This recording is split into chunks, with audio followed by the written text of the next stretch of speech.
There's something about film, I think what you say is true, maybe. I've always looked for a poetic essence, but maybe because we're fundamentally visually orientated, if we're in design of architecture, film must be a fundamental point. It's just I'm not aware and I can't articulate it at all. I've just taken it as a fact, as a given, that it's an embracing medium, just as music is to me. I would say those two are constantly, in a way, with me, more than the written word, probably.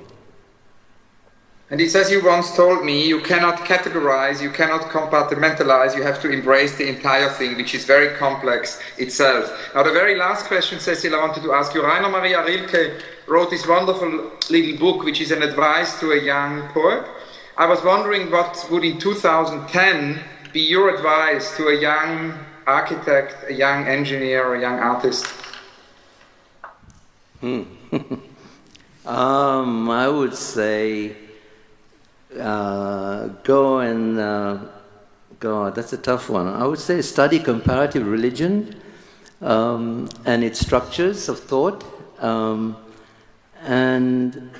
I probably know, I could say what the world is missing in the world of design is an understanding of the overlap between art and science.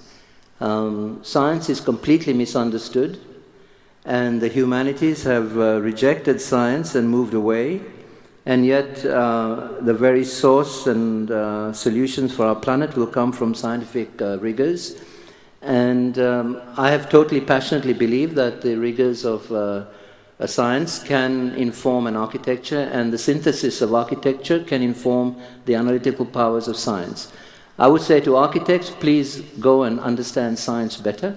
And I would say to engineers, please go and understand art properly better. Because interestingly, when I was interviewing Mandelbrot for a program I did on the BBC, I asked him, how did you come up with this idea of the fractal? And he probably told you the same story.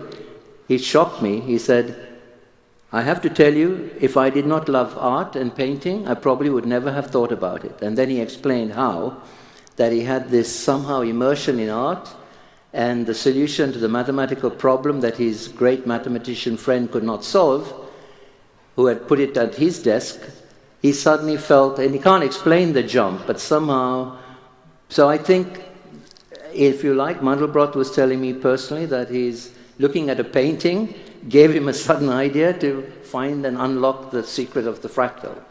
A huge jump of belief, but actually I believe that. I honestly think there is something in widening your sphere fundamentally, and that the art and science are not separate, but they are absolutely feeding back into each other in strange ways. And embracing that holistic view has to be the way forward, rather than any regimentation or compartmentalization, which I think has been the model of the 2,000 years. I think that's gone and going, and will be gone forever in another 20 years. It'll be a different system of thought. Thank you so much, Cecil. Thank you all very much. Thanks a lot. Thank you.